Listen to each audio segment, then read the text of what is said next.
सबसे पहले आदरणीय प्रोफेसर साहब को नमस्कार। आने वाले सभी आगंतुक लोगों का बहुत शुभ रविवार। आज का रविवार सबके लिए बहुत स्पिरिचुअल हो, बहुत लाभकारी हो, बहुत स्वास्थ्यवर्धक हो, ऐसी कामना है। इसके साथ साथ मैं आज की शुरुआत दो प्रश्न से करूंगा।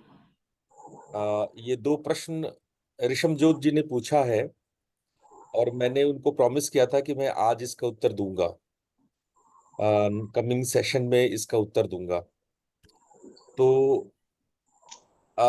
मैं ये सवाल आ, आ, बहुत रिलेटेड नहीं है आज के टॉपिक से, फिर भी मैं आज की शुरुआत मैं इन प्रश्नों से करता हूं, जो कि निश्चित रूप से गंभीर तो है ही। तो पहला प्रश्न है कि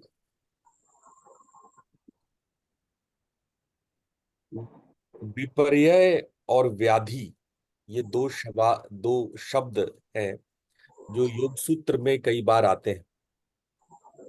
विपर्यय को मैं अक्सर रॉन्ग नॉलेज बोलता हूं और व्याधि को मैं जो विकृत नॉलेज, यानी कि जो नॉलेज विकृत हो जाए, वी आदि। उन्होंने पूछा है कि क्या ये दोनों ही चीजें एक ही हैं या अलग अलग है। ये अच्छा क्वेश्चन है। और आज के सेशन के शुरुआत होने से पहले मैं इस पर एक प्रकाश डालने की कोशिश करता हूं। विपर्यय एक शब्द है और दूसरा शब्द है व्याधि। व्याधि पे मैं पीछे आता हूं। पहला शब्द है विपर्यय। विपर्यय एक वृत्ति है। वृत्तयः पंचतयः क्लिष्टाः अक्लिष्टाः। जो वृत्तियां होती है वो 5 प्रकार की होती है, जो क्लिष्ट और अक्लिष्ट होती है। चित्त के विक्षेप को, चित्त में जब विक्षेप होता है उसको वृत्तियां कहते हैं। जो चित्त को आवृत यानी कवर्ड कर लेता है, ढक लेता है, जिससे कि चित्त अशुद्ध हो जाती है, और वो 5 प्रकार का है। तो चित्त की जो 5 प्रकार के वृत्तियां हैं, जैसे समुद्र की लहरें, अगर चित्त को समुद्र मान लिया जाए तो वृत्तियां उसकी लहरें हैं। और 5 प्रकार की लहरें होती हैं, उसमें एक लहर है विपर्यय।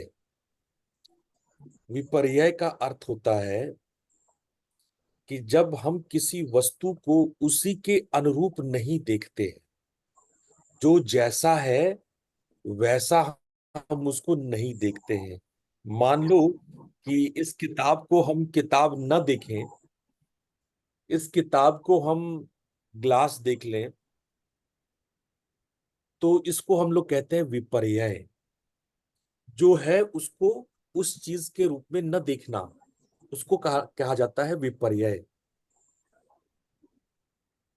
उस इस चीज ये मिलता जुलता है माया शब्द से, लेकिन मैं यहाँ माया शब्द को, विपर्यय शब्द को एक नहीं बताऊंगा, क्योंकि दोनों अलग अलग धाराओं से आया है।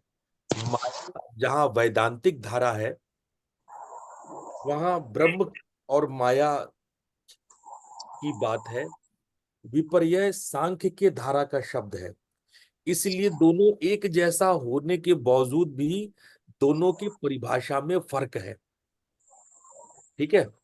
तो विपर्यय हम कहेंगे जो वस्तु को हम उसी अनुरूप नहीं देख पाते हैं, जो वो जैसा है वैसा न देख पाना, उसको विपर्यय कहते हैं। अब आपने पूछा है कि व्याधि, उसको व्याधि से जोड़ने की कोशिश की है। आधि, आधि शब्द का अर्थ होता है ज्ञान, बुद्धि, प्रज्ञा। प्रज्ञा दो रूप में प्रकट होती है, या तो वो सम्यक हो या विकृत हो। जब सम्यक होती है तो उसको कहते हैं समाधि। और जब वो विकृत होती है तो कहते हैं व्याधि। तो प्रज्ञा के दो रूप हैं, याद रखना, ये चित्त नहीं है, ये प्रज्ञा है। डिफरेंस वहां पे वो चित्त की वृत्ति है और ये प्रज्ञा का विकार है। प्रज्ञा जब विकृत होती है तो हमारे भीतर तीन प्रकार के ताप उत्पन्न होते हैं। आध्यात्मिक ताप, आधि दैविक ताप और आधि भौतिक ताप। ये तीन ताप ये विकृत होते हैं जब हमारी आधि, जब हमारी बुद्धि यानी जो चेतना का प्रकाश है वो विकृत होता है, जब पुरुष अपने में स्थित नहीं होता है, जब दृष्टा अपने में स्थित नहीं होता है, और जब वो दृष्टा प्रकृति में स्थिर होने लगता है, प्रकृति को स्वयं को प्रकृति मानने लगता है, जैसा सांख्य कहता है, जब वो प्रकृति मानने लगता है तो ऐसे दोष को प्रज्ञा अपराध कहा जाता है। प्रज्ञा अपराध।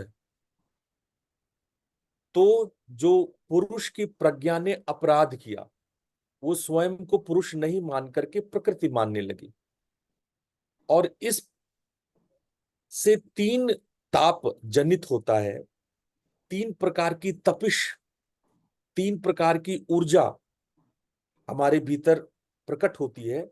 वो है आधि दैविक, आधि भौतिक और आधि आत्मिक। यही तीन भांति भांति के विकार उत्पन्न करते हैं। आयुर्वेद में उसको 7 भाग में विभाजित किया गया है। इन तीनों ताप से 7 प्रकार की बीमारियां उत्पन्न होती है, और पूरा का पूरा आयुर्वेदिक सिस्टम इन्हीं 7 बीमारियों पर आश्रित है। 2 तरह की बीमारी आधि दैविक में होती है, 2 तरह की बीमारी आधि भौतिक में होती है, 1 तरह की बीमारी आध्यात्मिक में होती है, और पूरे जो डिजीज का कंस्ट्रक्शन है वो इसी पे बेस्ड है। तो प्रश्नकर्ता का प्रश्न बहुत गहरा और गंभीर है। एक नजर से देखने में व्याधि और प्रत्यय में, विपर्यय में फर्क नहीं मालूम होता है, लेकिन विपर्यय बहुत कुछ गलत देखने, गलत समझने या चित्त की उन वृत्तियों से संबंधित है जो विषय को को उस रूप में नहीं देखता है।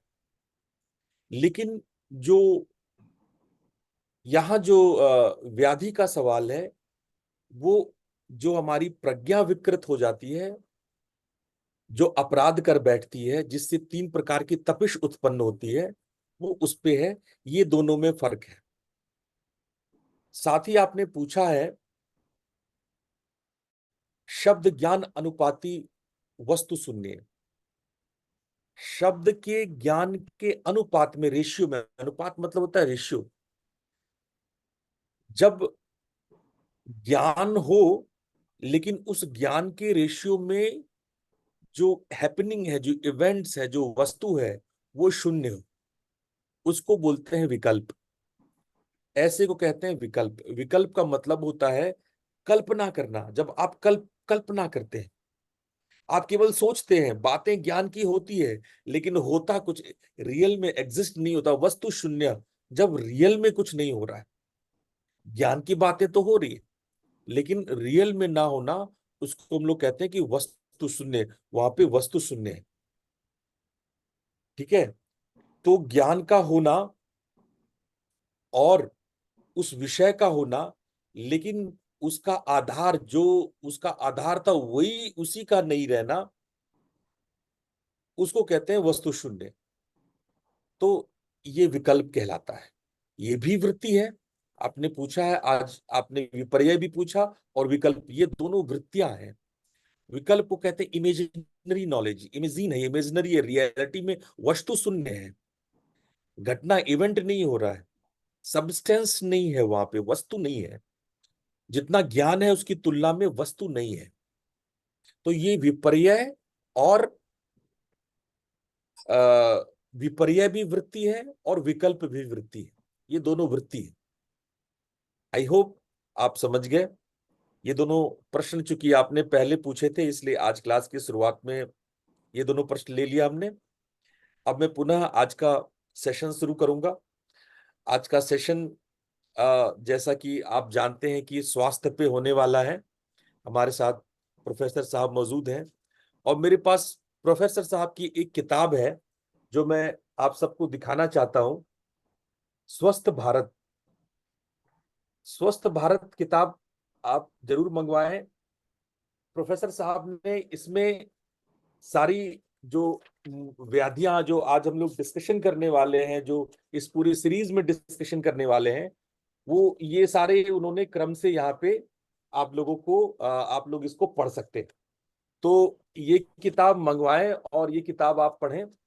इस किताब में दंत कांति से लेके रक्तचाप प्रबंधन, हृदय रोग, डायबिटीज, बवासीर, थायराइड, ये सारी और बहुत ही सरल शब्दों में प्रोफेसर साहब ने इन सब का बहुत डिटेल में व्याख्या किया है।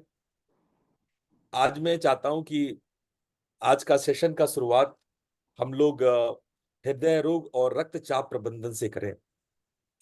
ये ऐसा विषय है सर जिसमें मुझे कि मुझे ही दे दीजिए सर प्लीज। हाँ हाँ, बिल्कुल बिल्कुल बिल्कुल बिल्कुल। मतलब हाँ हाँ जैसे मैं मैनेज करना चाहूँ वैसे मुझे दीजिए। हाँ, नेक्स्ट सेशन जो आप कहेंगे उस हिसाब से करूंगा। बिल्कुल आप शुरू करें। हाँ जी, ठीक है। मैं अपनी बात एक कवि की पंक्तियों से शुरू करता हूँ। हम्म। एक पत्थर चोट खाकर कंकर कंकर हो जाता है, और एक पत्थर चोट खाकर शंकर शंकर हो जाता है। ये मेरा इंट्रोडक्शन है बेसिकली। बचपन से मेरे जीवन में इतनी सारी समस्याएं, इतनी सारी बीमारियां उत्पन्न हुई, लेकिन ईश्वर की कृपा से मैं वो पत्थर था जो टूटकर कंकर कंकर नहीं हुआ, टूटकर बिखरा नहीं, और बल्कि आध्यात्मिक सोपानों पर चढ़ता चला गया, शंकर शंकर बनने के प्रयास करता चला गया। जब मैंने होश संभाला तब से मुझे बुखार बहुत तंग करता था, कभी टाइफाइड, कभी कोई, कभी कोई, कभी कोई। इसके बाद जब मैं थोड़ा बड़ा हुआ तो एक चिकित्सक को दिखाया तो उन्होंने मुझे हाई बीपी का पेशेंट घोषित कर दिया। 20 साल की उम्र में मेरा जो बीपी था, वो ब्लड प्रेशर था, वो 170 और 110 मिला डॉक्टर को। और बड़ा हुआ तो मुझे सीवियर डिप्रेशन की प्रॉब्लम हो गई।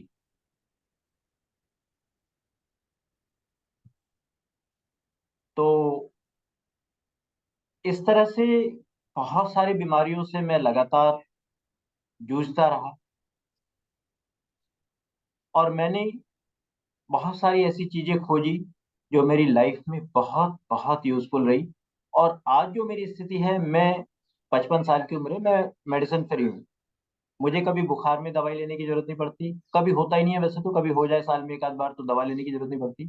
और किसी तरह की कोई इंग्लिश मेडिसिन, कोई आयुर्वेदिक मेडिसिन, किसी तरह की कोई मेडिसिन लेने की मुझे आज जरूरत नहीं पड़ती। ये ईश्वर की कृपा मेरे ऊपर बनी हुई है। आज का सेशन में थोड़ा इंटरेक्टिव बनाना चाह रहा हूँ, तो इसलिए मैं एक प्रश्न सबसे पहले अपने ऑडियंस से पूछना चाहता हूँ। Who is the most powerful guru of the world? दुनिया का सबसे ताकतवर गुरु कौन है? If anybody want to reply, you may reply. अभी जो बात मैंने कही है, तो उत्तर मैं ही दे देता हूँ। दुनिया का जो सबसे पावरफुल गुरु है, सब अपने अपने गुरु को पावरफुल बताएंगे। आप लोग कहेंगे कि योगी राज जी सबसे पावरफुल गुरु हैं, मैं कहूंगा कि मेरे गुरु महाअवतार बाबा जी हैं, वो सबसे पावरफुल गुरु हैं। बट एक जर्मन फिलोसफर हुआ है, उसका नाम है एकार्ट टॉले। उसने कहा है कि sorrows and sufferings are the most powerful, क्योंकि सोरोज एंड सफरिंग्स में जितनी ताकत है स्पिरिचुअल अवेकनिंग की, they create direct spiritual awakening. उतनी ताकत किसी गुरु में नहीं है। गुरु चिल्लाते रह जाते हैं, आचार्य जी आए, महर्षि अरविंद आए, सब लोग कोई कुछ कहते हैं, कोई कुछ कहते हैं, दुनिया जागती नहीं है। लेकिन जब मुसीबतें पड़ती हैं, दुख पड़ता है, बीमारियां आती हैं, तो आदमी जागता है। ये सब चीजें उसको झकझोरती हैं। इसीलिए कुंती ने भगवान कृष्ण ने कहा था कि मेरे जीवन में दुख भी आते रहे, ताकि ये जो मेरे बलवान पुत्र हैं ये आध्यात्मिक रास्ता पकड़े रहे, नहीं तो कोई युद्ध क्रीड़ा में मग्न हो जाएगा, कोई कहीं और मग्न हो जाएगा, कोई कोई और मग्न हो जाएगा। तो मेरी लाइफ भी इसी तरह रही। मेरी लाइफ में बहुत सारी समस्याएं ऑल ओवर द लाइफ रही, और उन्होंने मुझे बहुत कुछ सिखाया। अब हम बात आते हैं डायरेक्टली अपनी बॉडी के ऊपर, शरीर के ऊपर। ये बताइए, क्या कोई बीमार होना चाहता है? नहीं बीमार होना चाहता। सब लोग स्वस्थ रहना चाहते हैं। लेकिन हो क्या रहा है, आज जो भी 50 साल से ऊपर की उम्र जिसकी हो रही है, वो किसी ना किसी एलोपैथिक मेडिसिन के ट्रैप में है। कोई बीपी की दवा खा रहा है, कोई किसकी दवा खा रहा है, कोई बीपी की दवा खा रहा है, कोई डिप्रेशन की दवा खा रहा है, कोई डायबिटीज की दवाएं, और ये सब इतना कॉमन हो चुका है अब। ये एक्चुअली तो बहुत सारी दवाइयां लोग तरह तरह की खा रहे हैं। शुगर की दवा खा रहे हैं, डायबिटीज की दवा खा रहे हैं, बहुत सारी दवाइयां लोग खा रहे हैं। और उन दवाइयों से लोगों को बहुत नुकसान हो रहा है। पहले क्या होता था, आज से 50 साल पहले अगर हम देखें तो 90% लोग कोई दवा नहीं खाते थे, और आज 90% लोगों को कोई ना कोई दवा खानी पड़ रही है। लोग 90% लोग बीमार अपने आप को डिक्लेयर किए हुए हैं कि हम बीमार हैं। ऐसा क्यों हो रहा है? भगवान ने जो मशीन दी है, क्या उसमें कोई गड़बड़ है? जो भगवान ने मशीन दी है, कहा है आयुर्वेद के ऋषियों ने कि जीवन श्रद्धा से 100 साल तक ये आराम से चल सकती है। It is sustainable up to 100 years without any problem.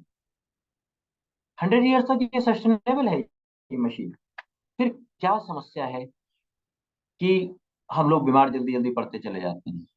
तो इसके लिए मैं आपसे निवेदन करता हूं कि हमारे 5 तरह के पैटर्न हैं जिसमें हम गड़बड़ करते हैं।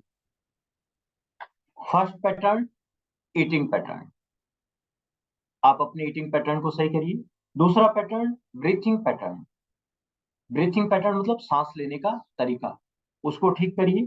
तीसरा पैटर्न, स्लीपिंग पैटर्न। सोए पड़े हैं, देर रात तक काम कर रहे हैं, जाग रहे हैं, उससे क्या होगा? अगर आप सुबह देर तक सोए पड़े हैं, आपको मालूम है भारत ने क्या कहा था? रामचरितमानस में भरत ने कहा था कि अगर मैंने भगवान राम से कोई ईर्ष्या की हो, कोई द्वेष किया हो, तो मुझे वो पाप लगे जो देर तक सोने वाले लोगों को लगता है। तो देर तक सोना बहुत हानिकारक है। वो आदमी के पित्त को गड़बड़ कर देता है, पेट में एसिडिटी पैदा कर देता है। तो स्लीपिंग पैटर्न हमारा गड़बड़ है। इसके बाद चौथा पैटर्न है थॉट पैटर्न। हमारा सोचने का तरीका बहुत गलत होता है। हम कई बार बहुत ज्यादा ओवर एम्बिशियस हो जाते हैं सोचने में। कई बार हम तरह तरह की कॉम्प्लेक्सिटीज बना लेते हैं अपनी सोच के द्वारा, जो हमें हमारे हार्ट अटैक से लेके बहुत सारी समस्याओं के कारण बनते हैं। इसके अलावा पांचवा पैटर्न, हमारा जो चक्र की एनर्जी है उसका पैटर्न गड़बड़ हो जाता है। तो हम उसको ऑब्जर्व करें कि कौन से चक्र में क्या गड़बड़ आ रही है, और उसको ठीक करें। तो हम अगर ये 5 तरह के पैटर्न को लगातार एनालिसिस करते रहें, लेकिन हम ऐसा नहीं करते। हम भारतीयों की क्या समस्या है? हमारी समस्या ये है कि बीमारी हुई कोई, और हम चले गए किसी डॉक्टर के पास। डॉक्टर से कहा, डॉक्टर साहब ये बीमारी है और आपकी समस्या है ये, और आप इसे दूर करेंगे दवाओं के द्वारा। तो जबकि ऐसा नहीं होता। जब तक पेड़ की जड़ को ठीक नहीं किया जाएगा, तब तक हम स्वस्थ नहीं रह सकते। स्वस्थ रहने के लिए हमें डॉक्टरों पे भरोसा नहीं करना। डॉक्टरों के पास जाना है, उनसे सलाह लेनी है, सब कुछ है। लेकिन जब तक आप स्वयं के लिए खुद विजिलेंट नहीं होंगे, अवेयर नहीं होंगे कि ये बीमारी क्यों आ रही है, कहाँ से आ रही है, इसका रूट कॉज क्या है, कि हमारा कौन सा पैटर्न गड़बड़ है, तब तक हम स्वास्थ्य का लाभ नहीं ले पाएंगे। हमारे पूर्वजों ने कहा है, पहला सुख निरोगी काया। और हम बहुत सारी चीजों में बहुत एक्सपर्ट हैं। हम शास्त्र पढ़ने में बहुत एक्सपर्ट हैं, हम बहुत अच्छी अच्छी बातें करने में बहुत एक्सपर्ट हैं, हम शेयर मार्केट में बहुत एक्सपर्ट हैं। लेकिन हेल्थ रूल्स जो हमारे लिए सबसे ज्यादा इंपॉर्टेंट है, उनके लिए हम कितना एक्सपर्ट है, कितना जानते हैं, उनको कितना अपने लाइफ स्टाइल को सही करना चाहते हैं उसके हिसाब से। तो ये बहुत जरूरी है। जब तक हमें स्वस्थ रहने के लिए फंडामेंटल कॉन्सेप्ट्स की नॉलेज नहीं होगी, आयुर्वेदिक कॉन्सेप्ट्स की नॉलेज नहीं होगी, तब तक हमारे लिए हेल्दी लाइफ जीना बड़ा मुश्किल रहेगा। आज हमारे प्रधानमंत्री जी कहते हैं कि हमें अमृत काल में प्रवेश करना है। अगर अमृत काल में प्रवेश करना है तो सबसे पहली जो जरूरत है वो है स्वस्थ भारत। इसलिए मैंने स्वस्थ भारत नाम की 2 किताबें लिखी। गुरुजी ने जो किताब दिखाई वो उसका वॉल्यूम 2 है, वो क्लिनिकल आयुर्वेदा है। और उससे पहला वॉल्यूम है, वॉल्यूम 1 है। उस वॉल्यूम का नाम है फंडामेंटल पर्सपेक्टिव ऑफ आयुर्वेदा। हमें फंडामेंटल पर्सपेक्टिव की नॉलेज पहले होनी चाहिए, और बाद में सेकंड बुक है वो है क्लिनिकल आयुर्वेदा। तो आज जो मैं बात करने जा रहा हूँ वो मैं फंडामेंटल पर्सपेक्टिव ऑफ आयुर्वेदा के बारे में बात करने जा रहा हूँ। इसके लिए मैं एक और क्वेश्चन आपसे पूछना चाहता हूँ, उसके बाद अपनी बात को फंडामेंटल पर्सपेक्टिव ऑफ आयुर्वेदा को शुरू करूंगा। What is the most effective medicine of the world?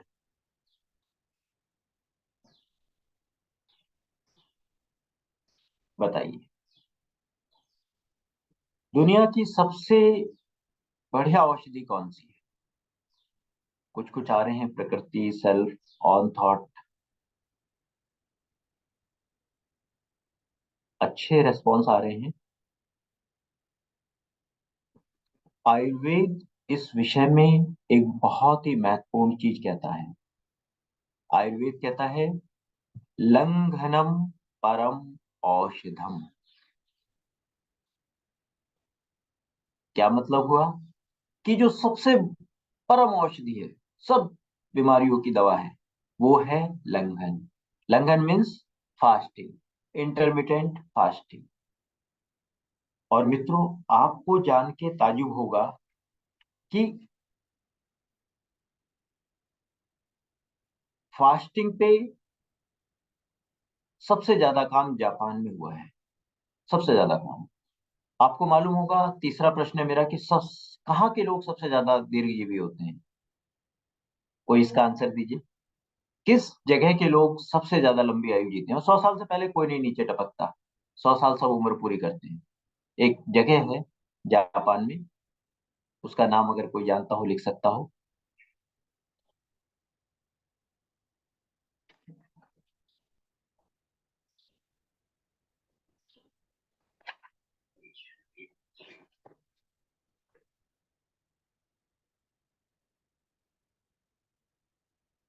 उसका नाम है ओकिनावा।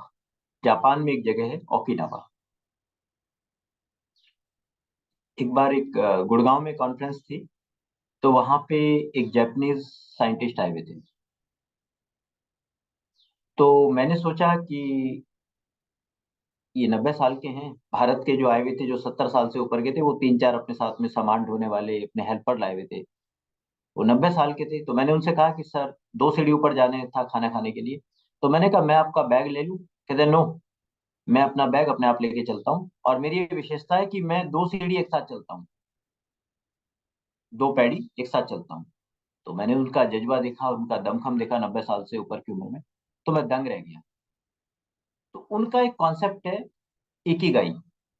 उसका जो सबसे बढ़िया सिद्धांत है वो है हारा हाची बू, कि fill your stomach up to 80%। तो अगर आपने स्वस्थ रहना है, अगर हमने स्वस्थ रहना है, तो इस चीज की गांठ बांध लीजिए। जैसे ही आपको लगे कि मेरा पेट भरने वाला है, तुरंत खाना जो है वो छोड़ दीजिए। दुनिया में जितनी बीमारियां हैं, सबके पीछे 2 ही कारण हैं। या तो आपका एनर्जी लेवल गड़बड़ है, या आपके अंदर इम्प्योरिटीज जमा है। क्या कारण है? 2। या तो एनर्जी लेवल गड़बड़ है, एनर्जी लेवल को ठीक कर लीजिए, या टॉक्सिन्स जमा है, इम्प्योरिटीज जमा है, उनको ठीक कर लीजिए। हमारे शास्त्रों में 2 बड़े मंत्र आते हैं, एक गायत्री मंत्र और एक मृत्युंजय मंत्र। अगर इनकी फिलॉसफी किसी को मालूम है तो कोई भी बीमार नहीं हो सकता। आइए सबसे पहले हम हिमालय के ऋषियों से प्रार्थना करते हैं कि वो हमें स्वास्थ्य के लिए ज्ञान प्रदान करें। गायत्री मंत्र का एक बार उच्चारण करते हैं हमारे साथ साथ। ध्यान की मुद्रा में बैठें, थर्ड आई पर अपनी आंख लगाएं, हिमालय के ऋषियों से प्रे करें कि हमें हमारी बीमारियों, जो हमारी समस्याएं हैं, उनका कारण हमें सुझाएं। Advise the root cause of our problems. Gayatri mantra का उच्चारण करते हैं। ओम भूर्भुवः स्वः तत्सवितुर्वरेण्यं भर्गो देवस्य धीमहि धियो यो नः प्रचोदयात्।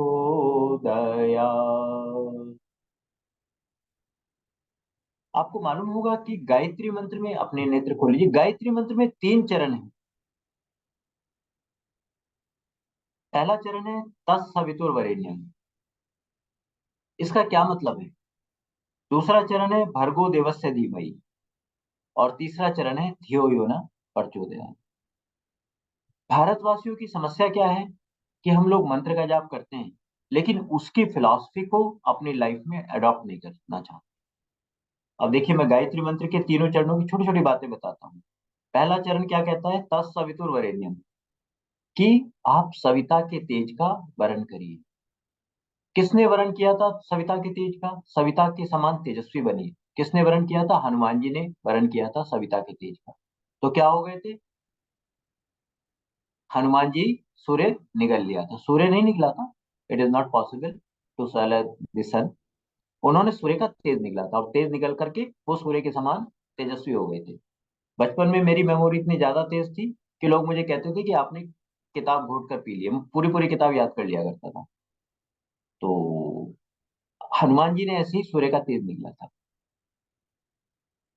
इसका क्या मतलब है?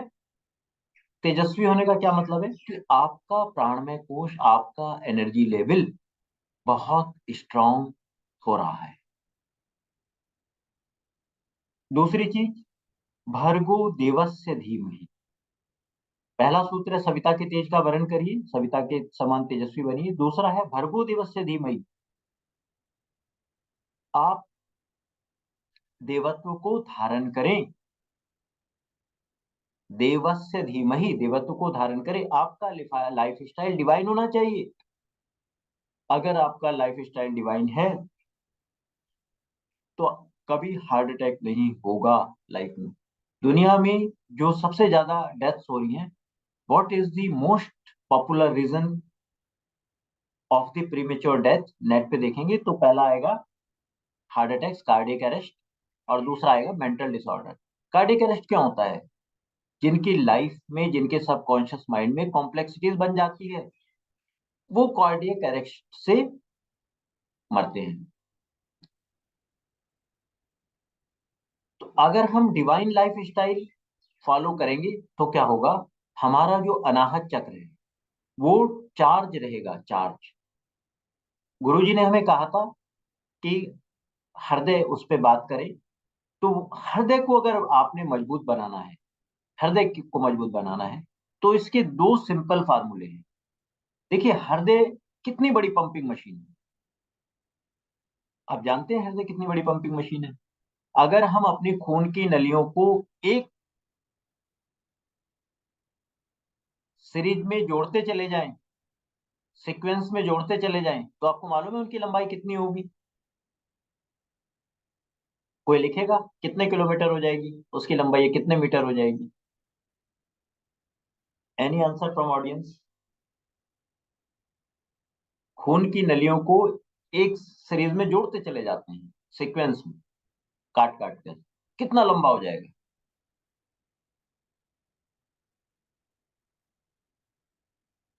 एक ने लिखा है 1000 किलोमीटर।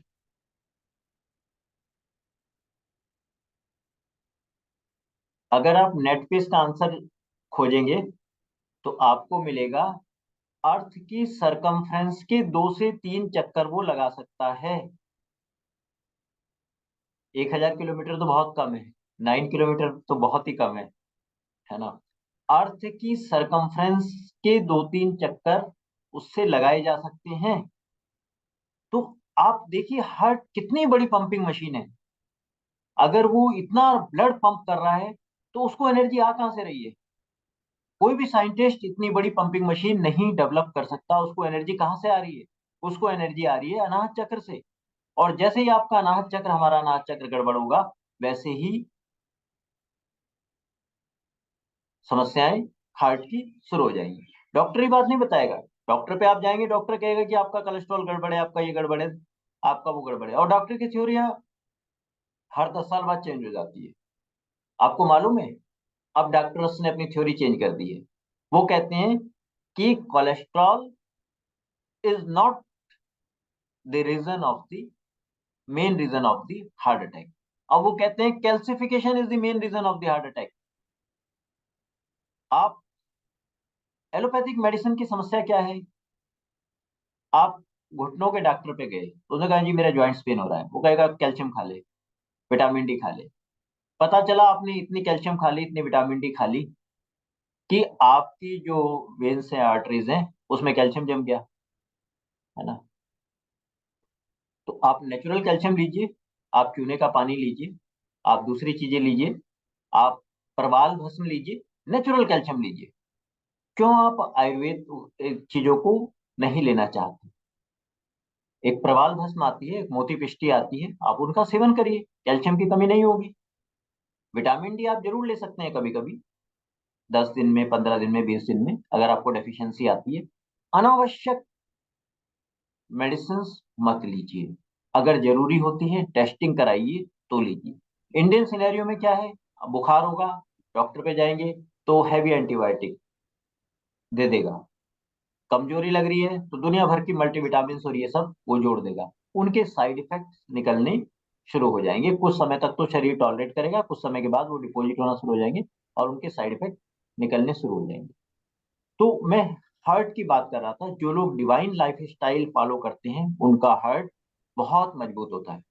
अगर आप क्रूअल हैं, अगर आप में के अंदर किसी के प्रति नफरत की ग्रंथि बैठ गई है कि मेरी फला सास, मेरा फला बेटा, मेरा फला बहू, मेरा वो, उसके प्रति आपके अंदर नफरत की, डिपार्टमेंट में जाते हैं, ऑफिस में जाते हैं, बिजनेस पे जाते हैं तो वहां नफरत की ग्रंथि पाल लेते हैं। तो ये जो ग्रंथियां होती हैं, ये जो कॉम्प्लेक्सिटीज होती हैं, ये बड़ी खतरनाक होती हैं। तो हमें माफ करना आना चाहिए। जिस दिन हम माफ करना सीख जाएंगे लोगों को, उस दिन हमारी बहुत सारी ग्रंथियां समाप्त अपने आप हो जाएंगी। तो ये डिवाइन लाइफ स्टाइल के लिए गायत्री मंत्र कहता है, भर्गो देवस्य धीमहि, कि भाई साहब देवत्व का पालन करिए, डिविनिटी को अपने लाइफ में अडॉप्ट करिए।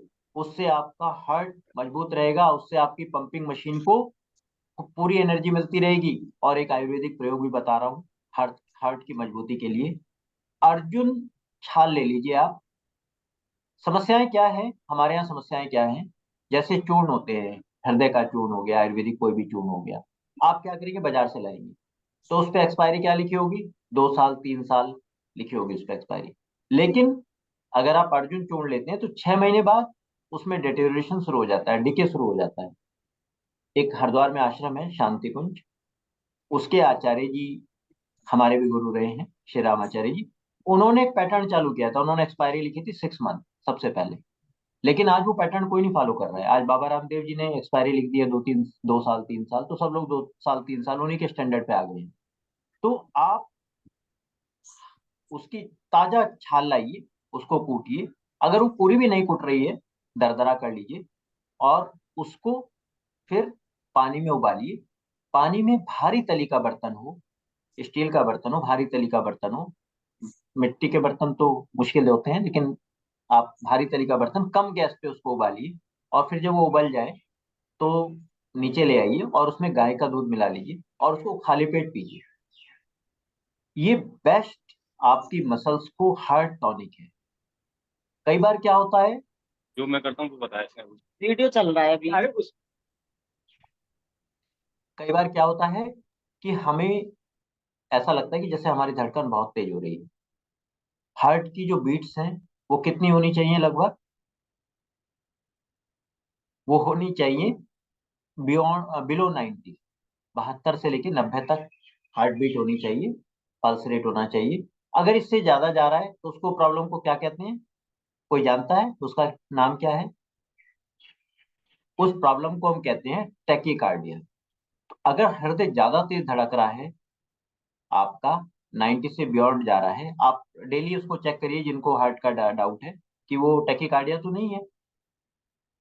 अगर टैकीकार्डिया की प्रॉब्लम है तो उसके लिए मैं दो चीजें बहुत कारगर है, बहुत इंपॉर्टेंट है, वो बताना चाहूंगा। क्या होता है कि अगर हमारी हार्ट बीट तेज है तो हमारे हार्ट को आराम नहीं मिलता। हमारे हार्ट को तभी आराम मिलता है जब हमारी बीट्स 75 से नीचे होती है, 75 से नीचे होती हैं, तो उसी टाइम पे वो आराम करता है, बीच में आराम करता है। धड़कता रहेगा, रुकेगा नहीं।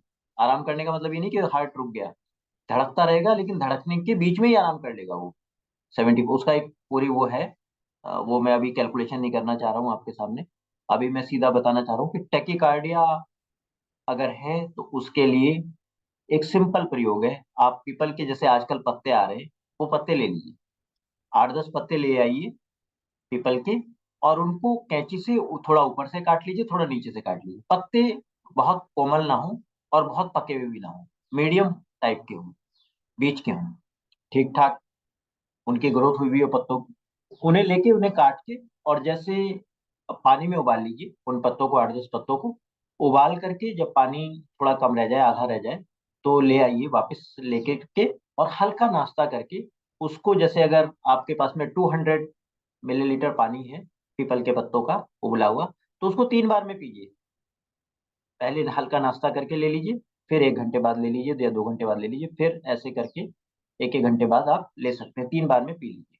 तो आप ये प्रयोग 10 दिन करेंगे तो आपकी जो हार्ट की जो मसल्स हैं वो मजबूत बनेंगी, और अ, जो ये आता है कोलेस्ट्रॉल वगैरह होता है, ये सब भी आपका ठीक रहेगा।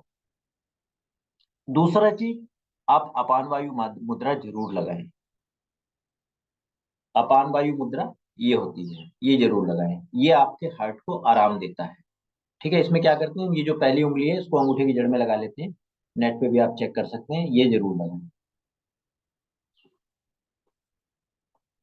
हाँ, मैं आपको अपनी पीएचडी की बात बताना चाहता हूँ। मैंने जब पीएचडी कंप्लीट की 2012 में, तो मुझे बहुत एंग्जाइटी रहती थी, काम करने की एंग्जाइटी रहती थी। मैं 16 से 18 घंटे कंप्यूटर में बैठा रहता था और बड़ी एंग्जाइटी में काम करता था कि मुझे ये पेपर सर्च करना है, ये करना है, वो करना है। तो मेरी हार्ट की मसल्स बहुत वीक हो गई। तो रात को 1 बजे के आसपास मेरी नींद खुलती थी और मुझे लगता था कि हार्ट बहुत तेज फां फां फां फां पंप कर रहा है।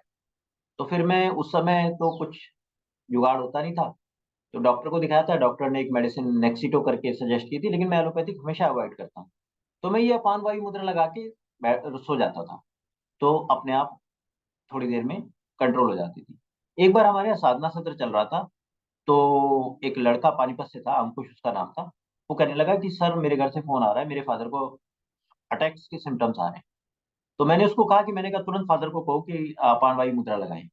तो अपान वायु मुद्रा लगाई तो हॉस्पिटल ले जाना पड़ा, बट कोई दिक्कत नहीं हुई। डॉक्टर ने कहा नहीं ठीक है, इनका हार्ट वापस नॉर्मल हो रहा है और किसी तरह की कॉम्प्लिकेशन नहीं है। तो अपान वायु मुद्रा बहुत कारगर है आपके हार्ट की मजबूती के लिए। पीपल का पानी मैंने दूसरा प्रयोग बताया। तीसरा प्रयोग मैंने बताया अर्जुन छाल का शीरपाक विधि से। चौथी बात मैंने बताई कि अनावश्यक आप कैल्सिफिकेशन या इस तरह की चीजें ना करें। एक और चीज मैं बताना चाह रहा हूँ, पांचवी बात आपको बड़ी इंपॉर्टेंट है, वो है कोलेस्ट्रॉल से रिलेटेड। आपको मालूम है कितने तरह के कोलेस्ट्रॉल होते हैं? 3-4 तरह के होते हैं, लेकिन मेन जो है वो होता है एलडीएल। एलडीएल को हम बोलते हैं लो डेंसिटी लिपोप्रोटीन। और ये जो एलडीएल है जब ये बढ़ जाता है तो यही बैड कोलेस्ट्रॉल होता है, और यही उसमें जमा होने लगता है, धमनियों में जमा होने लगता है। और आपको मालूम है यही पोषण देता है सेल्स को। एलडीएल पोषण देता है सेल्स को, जो वो पहुंचता है, मतलब रिज्यूनेट करता है, वो यही करता है एलडीएल। तो इसको अवॉइड भी नहीं कर सकते एलडीएल को। ये भी नहीं कह सकते कि भाई एलडीएल एक सीमा से कम हो जाए तो सेल्स को वही नहीं मिलेगा, पोषण ही नहीं मिलेगा। एलडीएल इज इंपॉर्टेंट, लेकिन ये जमता भी है, इसकी एक टेंडेंसी भी है। एक तरफ ये सेल्स को रिजुविनेट करता है और एक तरफ ये जमता है, डिपॉजिट होता है। तो फिर इसको जो डिपॉजिट होता है उसको कौन हटाता है, मालूम है किसी को? HDL, high density lipoprotein. ये थोड़ी मात्रा में होता है बॉडी में। एचडीएल क्या करता है, जहां जहां एलडीएल जम रहा है उसको खुरच देता है। अगर एलडीएल और एचडीएल का रेशो ठीक है आपकी बॉडी में तो समस्या नहीं है। तो हाई डेंसिटी लिपोप्रोटीन ठीक ठाक होना चाहिए बॉडी में। और ये आता कहां से है एचडीएल, आपको मालूम है? ये लीवर जनरेट करता है एचडीएल। तो हार्ट अटैक की जो प्रॉब्लम्स है या कोलेस्ट्रॉल की जो प्रॉब्लम्स है उसका एक बहुत बड़ा जो फैक्टर है वो हमारा लीवर है। अगर हमारा लीवर मजबूत है तो एचडीएल और एलडीएल का जो रेशियो है वो गड़बड़ नहीं होगा, जो ये कोलेस्ट्रॉल वाली समस्या है वो नहीं होगी। और मेरा एक और निवेदन है आप लोगों से कि डॉक्टर जैसे ही आप जाते हैं, थोड़ा सा कोलेस्ट्रॉल बढ़ा होता है तो डॉक्टर एक आवास स्टेटिन नाम की दवा होती है, मेडिसिन होती है, उसको तुरंत सजेस्ट कर देते हैं कि ये लीजिए नहीं तो आपको हार्ट अटैक हो जाएगा। लेकिन उसके साइड इफेक्ट्स बहुत ज्यादा हैं स्टेटिन के। वो आपका हमारा सारा न्यूरोमस्कुलर सिस्टम खराब कर देगी। एक बार एक सज्जन आए मेरे पास सिंगापुर से मेडिकल एडवाइस लेने। तो वो कहने लगे मैं बहुत दुखी हो गया हूँ, मैं डेथ चाहता हूँ, मृत्यु चाहता हूँ। मैंने कहा आप क्या ले रहे हैं? तो उन्होंने बताया वो उन्हें स्टेटिन की हैवी डोज दी हुई थी। तो उन्होंने कहा कि मैं बैठ नहीं पा रहा हूँ, मैं मेरे शरीर में न्यूरल पेन्स हो रहे हैं, ये हो रहे हैं, वो हो रहे हैं। तो मैंने कहा इस जो जितना सारा ड्रामा है ये स्टेटिन जो ये मेडिसिन है इसकी हैवी डोज आपको दे दी है, इसके कारण हो रहे हैं। आप इसकी पहले डोज आधी करिए। आधी करते ही उनको 15 दिन के अंदर बड़ी राहत मिली।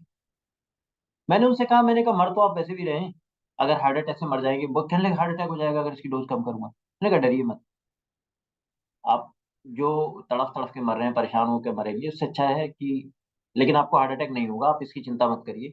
आप इसकी डोज आधी कर दीजिए और आप अपना लाइफ स्टाइल ठीक करिए। और जो मैंने ये बताया है अर्जुन अर्जुन का शीरपाक विधि, इसको सेवन करिए। मैंने उनको चूर्ण दे दिया तो आपको हार्ट अटैक नहीं होगा। तो ये जो खतरनाक एलोपैथिक मेडिसिन पे डिपेंडेंसी हमारी बढ़ती चली जा रही है, इन्होंने हमें ना मरने लायक छोड़ा है ना जीने लायक छोड़ा है, इस डिपेंडेंसी ने। इतने इनके न्यूरोमस्कुलर सिस्टम जब आदमी का गड़बड़ हो जाता है तो वात विकार बढ़ जाते हैं, आयुर्वेद का तो वात विकार बढ़ जाते हैं। और उससे भयंकर पेन्स बॉडी में, न्यूरेल्जिया, फेशियल वो शुरू हो जाता है, पैरालिसिस शुरू हो जाता है फेशियल।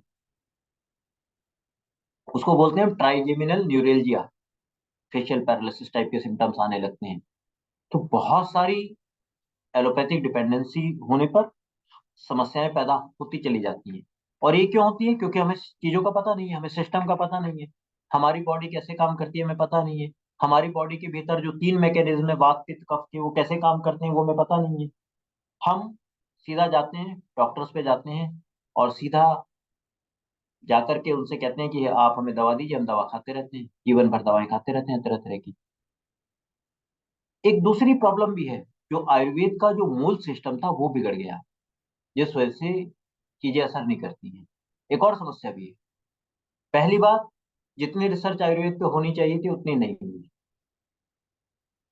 एलोपैथिक पे रिसर्च बहुत हो रही है, लेकिन उसकी डायग्नोसिस और सर्जरी दो चीजें बहुत अच्छी है, उनका हमें बेनिफिट लेना चाहिए। डायग्नोसिस हमेशा कराना चाहिए, कोलेस्ट्रॉल चेक कराना चाहिए, लिपिड प्रोफाइल चेक कराना चाहिए।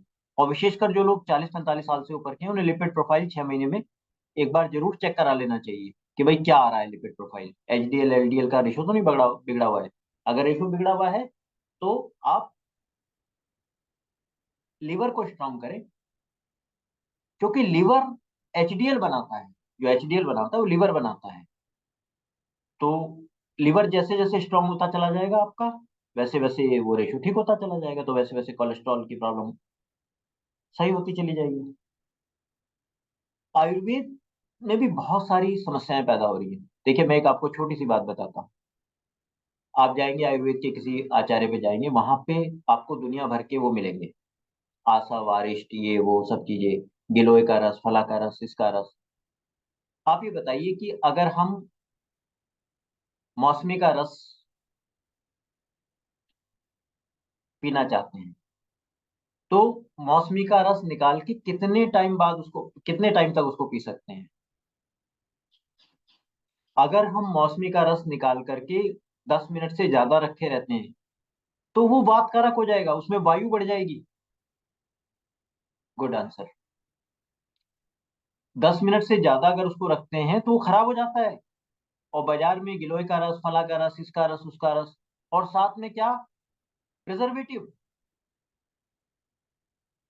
प्रिजर्वेटिव मालूम है आपको क्या क्या यूज होते हैं? आप देखिएगा, जो भी दवा आप ले रहे हैं उसमें कितना प्रिजर्वेटिव पड़ा हुआ है। किसी को मालूम है? कोई लिखेगा नेट पे, इस पे, चैट पे, ताकि लोगों को पता तो हो कि जो मेडिसिन आयुर्वेदिक आ रही है उसमें कितना बेंजोइन और वो सोडियम बेंजोइन प्रोपोगेट क्या होते हैं, वो सब चीजें, है ना। प्रिजर्वेटिव क्या क्या पड़े हुए हैं उसमें, कितने खतरनाक प्रिजर्वेटिव पड़े हुए हैं। हमारे यहाँ जो तरीका था आशावारिष्ट बनाने का आयुर्वेद में, उसमें प्रिजर्वेटिव नहीं डालते थे, उसमें अल्कोहल में उसको प्रिजर्व करते थे। और दूसरी, कांच की बोतल में आसव और अरिष्ट दिए जाते थे। आजकल आप आसव और अरिष्ट ले लीजिए बाजार में, 90% कंपनियां कांच की बोतल यूज कर रही हैं, नहीं, प्लास्टिक की बोतल यूज कर रही है 90% कंपनियां। तो प्लास्टिक की बोतल यूज कर रही है, तो आपके लिए एक और समस्या पैदा कर देंगे। वो माइक्रो प्लास्टिक जो है, आरिष्ट जो होता है उसमें अल्कोहल होता है, अल्कोहल में प्लास्टिक घुल जाएगा, माइक्रो प्लास्टिक घुल जाएगा, और कुछ समय बाद अगर आपने ज्यादा यूज कर लिया आशा वारिश प्लास्टिक की बोतल में, तो कैंसर, कार्सिनोजेनिक हो जाएगा वो आपकी बॉडी। उसमें कैंसर के सिम्टम्स डेवलप होने चले चालू हो जाएंगे। लोग कहते हैं आयुर्वेद के साइड इफेक्ट नहीं है। तो चीजों को अगर राइट पर्सपेक्टिव में हम लोग नहीं यूज कर रहे हैं, हमें नॉलेज ही नहीं है सारी चीजों की। आयुर्वेद वाले पे गए, आयुर्वेद ने 4 बोतलें प्लास्टिक की दे दी हमें, भर भर के आशा वारिश की देते हैं। कहीं चले जाइए आप, चाहे स्वदेशी वाले पे चले जाइए, चाहे बाबा जी पे चले जाइए, चाहे जिस पे चले जाइए, प्लास्टिक की बोतलों में आपको आशा वारिश भर के दे देंगे। और वो ये भी कहेंगे कि जितना पुराना होगा उतना अच्छा होगा। अरे भाई, अगर कांच की बोतल में है, ये देखिए, ये लिख रहे हैं, बहुत अच्छा लिखा है उन्होंने, yes sir, plastic is highly reactive with most of chemicals, है ना। तो हमें नॉलेज नहीं है, हम तो ले आते हैं, और वो और ये भी कहेंगे जितना पुराना है उतना अच्छा होगा। अब ये नहीं पता कि जितना पुराना होगा उसमें माइक्रो प्लास्टिक उतनी ज्यादा घुली हुई होगी, वो जहर हो गया होगा, पॉइजन हो गया होगा। अगर कांच की बोतल में होता तो वो अमृत था। अर्जुनारिष्ट अगर कांच की बोतल में होता तो अमृत था, लेकिन प्लास्टिक की बोतल में है तो वो जहर है, 1 साल से ज्यादा पुराना। लेकिन सोसाइटी को हमारी अवेयरनेस नहीं है चीजों की, जिस वजह से आयुर्वेदिक कंपनियां अपनी मनमानी कर रही हैं। वो भी एलोपैथी पैटर्न पे काम करने लगी है, उनके भी इसलिए साइड इफेक्ट्स आ रहे हैं। हमारे यहाँ एक वैज्ञानिक हुए नागार्जुन, वो कहते थे कि भस्म और रसों को अगर हम सही से बना लें, सही से पका लें, तो 400 साल तक शरीर को जीवित रखा जा सकता है। और एक ब्रिटिश फिलोसफर हुए, उनका नाम है, उन्होंने किताब लिखी है, पाल ब्रिंटन, किताब लिखी in search of secret India. उन्होंने कहा है भारत में लोगों के पास ऐसी जड़ी बूटियां थी, ऐसी दवाइयां थी कि वो 400 साल तक जीते थे। कितने साल समय पुरानी घटना है, 150 साल पुरानी बात है। उन्होंने ऐसे बहुत लोग मिले, बहुत लोगों से मिले जिनकी उम्र 300 साल से ऊपर थी। पाल ब्रिंटन यहाँ पे, उस समय तक विज्ञान जिंदा था, वो आयुर्वेद का विज्ञान जिंदा था, रस और भस्मों का बनाने का वो तरीका जिंदा था। बहुत सारे लोग, एक बड़ी समस्या कैंसर की भारत में बड़ी तेजी से बढ़ती चली जा रही है, क्योंकि हम लोग बात बहुत बड़ी बड़ी करते हैं, लेकिन पॉलीथीन आज तक बंद नहीं कर पाए। मेरे घर में भी, मैं अपने घर की भी बात बता रहा हूँ, प्लास्टिक के डिब्बों में अचार, चटनियां सब भरी मिलेंगी खूब। क्या होगा, वो माइक्रो प्लास्टिक उसमें आता चला जाएगा। प्लास्टिक की झाड़ू आनी शुरू हो गई, प्लास्टिक के ये आने शुरू हो गए, प्लास्टिक के वो आने शुरू हो गए, है ना।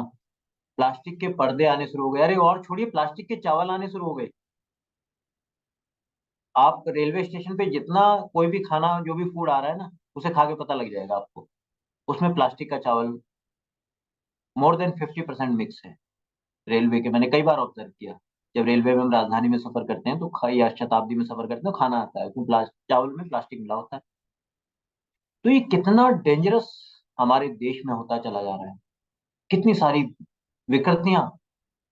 अभी गुरुजी बात कर रहे थे विकृतियों की, कितनी विकृतियां हमारे देश में पैदा होती चली जा रही है, कोई कंट्रोल ही नहीं है।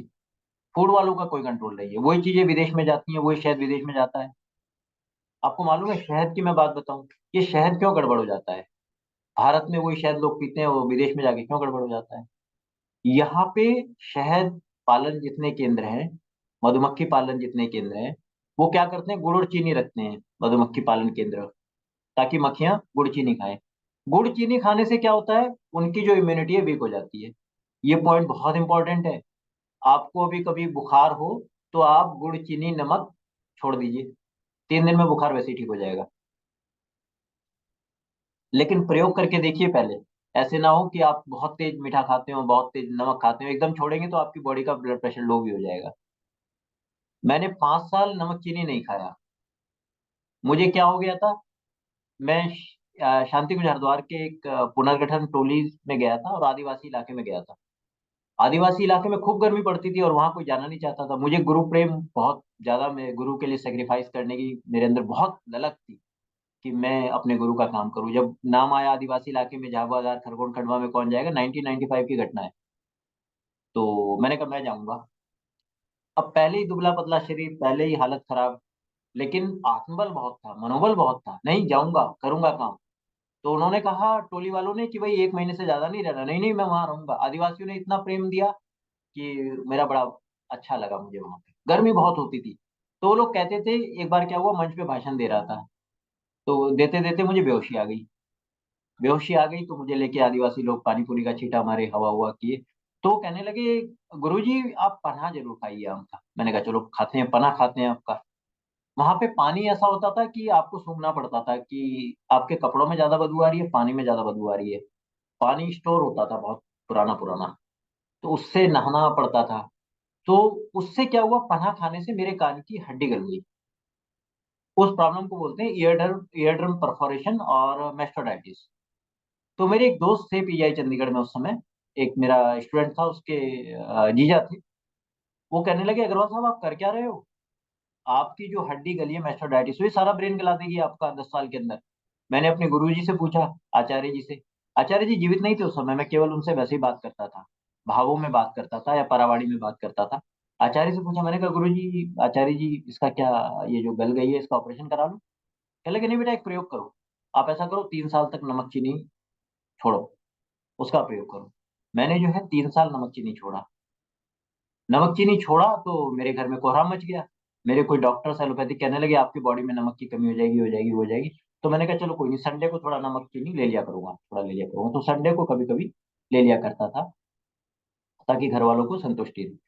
उस नमक चीनी छोड़ने का प्रभाव ये पड़ा कि वो कान की प्रॉब्लम जो बिना ऑपरेशन के सॉल्व नहीं हो सकती थी, वो सॉल्व हो गई, वो ठीक हो गई। मैंने कहा ये तो बहुत बढ़िया चीज है। जिसने मेस्टाडाइटिस जैसी, ईयर ड्रम परफोरेशन जैसी प्रॉब्लम्स को ठीक कर दिया, तो 50 साल से ज्यादा के जो लोग हैं वो इस चीज पे ध्यान दें कि भारत डायबिटीज का हब बनने जा रहा है। और डायबिटीज जिसको एक बार हो गई, उसको सिस्टम मेंटेन करना या चलाना, उसको उसके लिए बहुत मुश्किल हो जाता है। तो डायबिटीज से बचने का एकमात्र तरीका ये है कि जैसे ही आपकी उम्र 45 क्रॉस करे, आप आर्टिफिशियल शुगर बंद कर दीजिए, किसी भी तरह की आर्टिफिशियल शुगर बंद कर दीजिए। लेकिन हमारे यहाँ क्या परंपरा है, एक बार मेरे एक मित्र हैं, बहुत अच्छे मित्र हैं, डॉक्टर अवतार सिंह ये सरदार जी हैं, बहुत स्पिरिचुअल आदमी हैं। उन्होंने शादी की लेकिन बच्चे नहीं किए कि हमें स्पिरिचुअल लाइफ जीना है, पति पत्नी दोनों ने। तो एक बार कुरुक्षेत्र यूनिवर्सिटी में उनका एक वो था, उनका लेक्चर था, तो मैं गया। तो उनकी एक शिष्या थी, डॉक्टर सोनम, बहुत स्पिरिचुअल लड़की है वो। उसने भी शादी नहीं की, ब्रह्म कुमारी से जुड़ी हुई है। तो डॉक्टर सोनम उनको देख करके, गुरुजी आए, बड़ी अभिभूत हो गई। उन्होंने मिट्टी की हांडियों में दाल पकाई, ये पकाई वो पकाई, और साथ साथ बहुत सारी मिठाइयाँ घर की बनाई हुई भी गुरुजी को पेश की। मुझे मालूम था कि अवतार सिंह जी को शुगर है। तो जब आए, और अवतार सिंह जी शिव स्वरूप, उन्हें पता ही नहीं सामने क्या आ रहा है। वो मिठाई जब उन्होंने खानी शुरू की तो मैंने प्लेट उनके आगे से खींच ली। तो प्लेट खींच ली तो सोनम मेरे मुझे देखने लगी, कहने लगी ये क्या हो रहा है, मेरे मैं गुरुजी को खिला रही हूँ और ये खींच के मैंने सारी मिठाइयाँ फटाफट रसोई में रख के आया। मैंने सोनम से कहा, मैंने कहा आपको मालूम है गुरुजी को शुगर है, अगर इनका शुगर लेवल बढ़ गया, आप इनको ज्यादा जीवन देना चाहते हैं या इनकी सेवा करके, अगर आप बच्चे को बहुत प्रेम करेंगे, बच्चा बिगड़ गया तो दोष किसका है? तो आप गुरुजी को इतना प्रेम मत दीजिए, इतनी मिठाइयाँ मत दीजिए कि इनकी डायबिटीज ऊपर हो जाए और रात को इनका सोना मुश्किल हो जाए। ये तो खा जाएंगे, जैसे भगवान राम शबरी के बेर खा गए थे।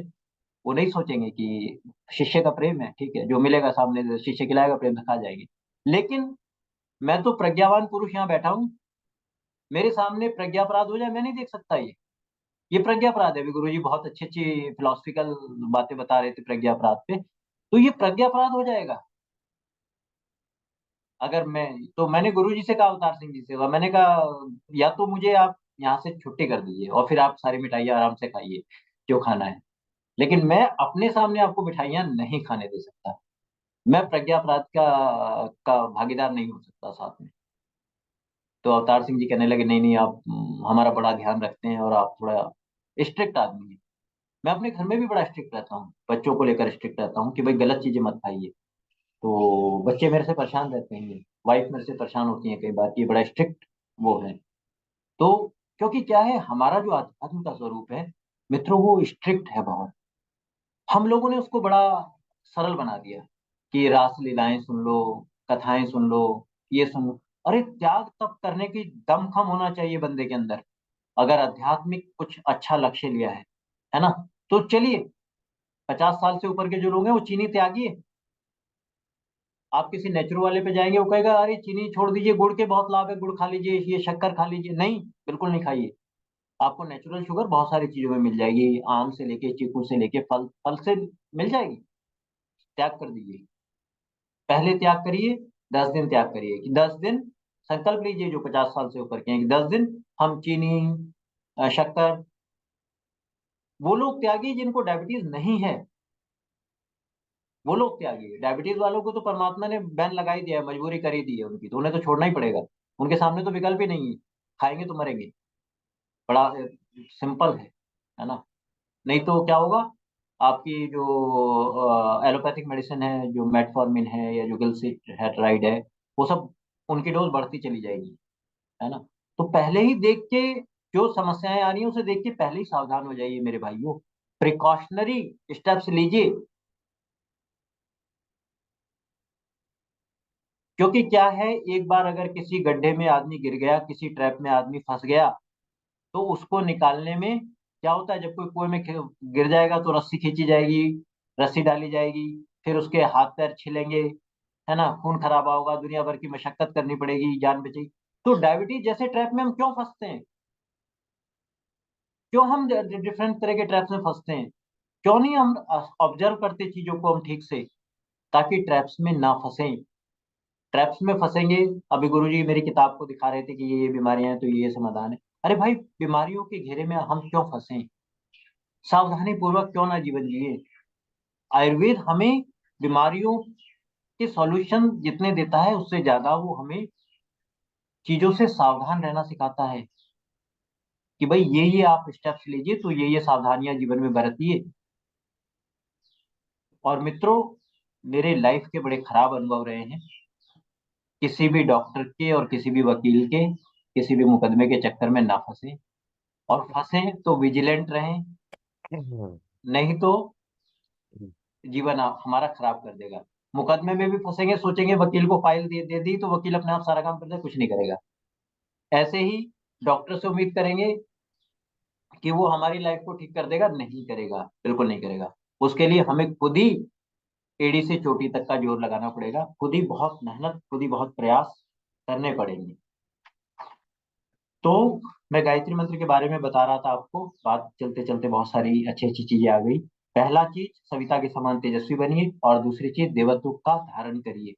अगर आपके अंदर कॉम्प्लेक्सिटी नहीं है, कोई भी ग्रंथि नहीं है अवचेतन मन में, तो हार्ट अटैक की संभावनाएं मिनिमम हो जाती है। डॉक्टर्स को नहीं पता हार्ट अटैक्स क्यों हो रहे हैं, हार्ट की मसल्स कम क्यों हो रही है, डॉक्टर्स नहीं जानते बहुत सारी चीजें। अभी मेडिकल साइंस बहुत इनकम्प्लीट। हमारी जो आयुर्वेदिक साइंस है, या जो हमारी जो अपने ऋषियों का ज्ञान है, वो बहुत इंपॉर्टेंट है। और तीसरी चीज है, तीसरा इसका है अर्थ है ध्यो यो न प्रचोदयात्, कि परमात्मा को सरेंडर करें, surrender to God, surrender to divine. बुद्धि को जब परमात्मा को आप समर्पित कर दोगे, तो गुरु जी को समर्पित कर दोगे, तो समस्याओं के समाधान निकलने प्रारंभ हो जाएंगे। मेरी लाइफ में बहुत सारी समस्याएं आई, लेकिन मेरी किसी चीज पर असर नहीं पड़ा। मैं टाइम से प्रोफेसर भी बन गया, मैंने बहुत कुछ आध्यात्म में भी पाया, भौतिक में भी पाया। बच्चे भी मेरे ठीक ठाक से, मेरा बेटा आईआईटी रुड़की से बीटेक कर रहा है, तो बच्चे भी ठीक ठाक चल रहे हैं। तो इसके बाद मित्रों, अगले सेशन में हम लोग मृत्युंजय मंत्र पे डिस्कस करेंगे कि सुगंधिम पुष्टि वर्धनम, इसका क्या मतलब है, सुगंधि और पुष्टि को कैसे बढ़ाएं, इसका क्या अर्थ है। अगले सेशन में हम लोग वात पित्त कफ पे डिस्कस करेंगे, है ना। तो आज तो हम यही बता रहे हैं कि हमारी प्राणमय कोश की जो ऊर्जा है, सविता को वर्ण करके प्राणमय कोश की ऊर्जा ठीक होगी। प्राणमय कोश की ऊर्जा गड़बड़ होती है, किसी को फिट्स पड़ गए, दौरे पड़ गए, एमआरआई किया, दिमाग तो ठीक है, दौरे क्यों पड़ रहे हैं, क्योंकि प्राणमय कोश की ऊर्जा गड़बड़ है, इसलिए दौरे पड़ रहे हैं, है ना। शरीर में टॉक्सिन्स को कैसे निकालें, हम क्या करते हैं, हम तरह तरह की आयुर्वेदिक औषधियां ढूंढते हैं, पोषण ढूंढते हैं, पोषण। शोधन हमें पता नहीं है, पोषण से पहले शोधन जरूरी है, प्योरिफिकेशन जरूरी है। मैंने एक क्वेश्चन लिखा था, what is the most important medicine. तो आयुर्वेद कहता है कि शोधन करिए, पहले लंघन करिए, इंटरमीडिएट फास्टिंग करिए। योशिनोरी योशिमी को, सेल बायोलॉजिस्ट जापानीज को 2016 में फास्टिंग के ऊपर नोबेल प्राइज मिल गया। तो वो कहता है कैंसर नहीं होगा, जो फास्टिंग करता है उसको कैंसर नहीं हो सकता। कैसे व्रत से शोधन होता है, फास्टिंग से शोधन होता है, क्या क्या सही तरीका है फास्टिंग करने का, वो सारी चीजें। आज तो टाइम हो रहा है, नेक्स्ट उसमें डिस्कस करेंगे कभी। तो मैं आशा करता हूँ कि ऋषियों का जो ज्ञान है, आयुर्वेद का ज्ञान बहुत पवित्र ज्ञान है, बहुत दिव्य ज्ञान है, और ऋषियों का ज्ञान है। हम लोग इसको, जो उनकी मूल भावना है, जो उसका जो कॉन्सेप्ट है, उसको जैसे जैसे अपनी लाइफ स्टाइल में, जैसे जैसे अपनी लाइफ में इसको अपनाते चले जाएंगे, अथाह ज्ञान है। मेरे द्वारा इसको आपको पहुंचाना संभव नहीं है ना। मैं तो जो सागर है उसमें से कुछ छोटे मोटी चीजें निकाल के आपको दे सकता हूँ। आपको इसको खुद प्रयास करना पड़ेगा, इस ज्ञान को खुद जानना पड़ेगा। तो मैंने 2 बुक्स लिखी हैं इस पे, स्वस्थ Bharat volume 1, fundamental perspective of Ayurveda, PDF में यहाँ शेयर कर दूंगा। हम ज्ञान का वो नहीं करते, मतलब जैसे कहते हैं उससे प्रॉफिट नहीं लेते। तो 100 100 रुपए वैसे दोनों की कीमत है, हम 250 रुपए में 50 रुपए कुरियर का लेते हैं। 100 रुपए ही हमें छपने में पड़ती है वो किताब जब छापते हैं। पब्लिशर बहुत कहते हैं हमें दे दीजिए, लेकिन पब्लिशर उसको 300 रुपए कर देगा। तो मैं चाहता हूँ कि उसको कीमत 300 रुपए ना बने, तो ज्ञान बिकेगा नहीं। तो वो आप पढ़ सकते हैं अगर आपको थोड़ा और नॉलेज चाहिए। और मेरे से कुछ अगर आपको प्रश्नोत्तरी चाहिए, तो हम अभी 10 15 मिनट में कुछ प्रश्नोत्तरी, कुछ प्रश्नों के उत्तर दे सकते हैं, नहीं तो अगले सेशन में फिर देंगे। Om Shanti. Thank you professor साहब। किसी को कोई प्रश्न पूछना है तो पूछ ले, वरना आज की क्लास को मैं एक हृदय से संबंधित जो साइकोसोमेटिक एरिया है वो मैं टच करना चाहता हूँ। तब तक बिल्कुल। आप प्रश्न सोचें या प्रश्न को चैट पे लिखें, और उसका आंसर प्रोफेसर साहब करेंगे। एक विषय जो बातों ही बात में बहुत गहरी प्रोफेसर साहब ने करी, वैसे उन्होंने आपको 5 बड़े अच्छे उपाय बताए हृदय रोगों से बचने के लिए, और जिनको शुरुआती दौर पे हो रहा है उनके लिए भी उन्होंने बताया। और सबसे इंटरेस्टिंग बात है कि गायत्री मंत्र के द्वारा उसको उन्होंने आप लोग को प्रेषित किया, वो सबसे इंटरेस्टिंग पार्ट है। तो इस बात को अभी आप अब मैं अपनी बात पूरी कर लूं, फिर आप प्रश्न करेंगे या आप चैट पे लिख ले। एक पार्ट है जो हृदय का कमजोर होना। एक कॉमन भाषा में हम जब ये कहते हैं कि इसका हृदय बहुत कमजोर है, ये दिल का बहुत कच्चा है, दिल इसका बहुत छोटा है, बड़ा है, महान है, ये एक ऐसी बात है जो हम आम भाषा में भी करते हैं। और शायद आप लोग को ज्ञात हो, ये बात हम अपनी भावना, अपने जज्बात के लिए करते हैं। इसलिए हमारी भावना, हमारे जज्बात सीधे सीधे हमारे हृदय से जुड़े हैं। कई बार कुछ लोग प्रश्न भी, जो कॉलेज के बच्चे हैं, कि ये दिल और ये हार्ट में क्या रिलेशन है, वो दिल की बातें, जज्बाती और भावना, उसका क्या हृदय से संबंध है? गहरा संबंध है। जो नवीन शोध हुए हैं, जो आपकी भावनाएं हैं वो मस्तिष्क प्रेषित नहीं करती है कभी भी, वो आपके मस्तिष्क से नहीं आती, आती आपके हृदय से। हृदय की जो तंत्रिकाएं हैं, जो धमनियां हैं, जो आर्टरीज एंड वेन्स हैं, वो आपकी इमोशंस को कंट्रोल करती है। जो इमोशनल इंटेलिजेंस है, ईआई है, वो हृदय से होता है, आपके दिमाग से नहीं होता है। तो जो बात आज हम कहना चाह रहे हैं कि जिन लोगों को हम अक्सर देखे हैं कि हृदय के रोगी रहे हैं, वो कहीं ना कहीं भावनात्मक रूप से भी कमजोर रहे हैं। बिल्कुल। कहीं ना कहीं किसी न किसी स्तर पे वो मोह से ग्रस्त रहे हैं। बिल्कुल। क्योंकि ये मोह आपके अंदर में घृणा, आपके अंदर में क्रोध, आपके अंदर में ईर्ष्या और नाना प्रकार की और अन्य विकृतियों को लेके आता है।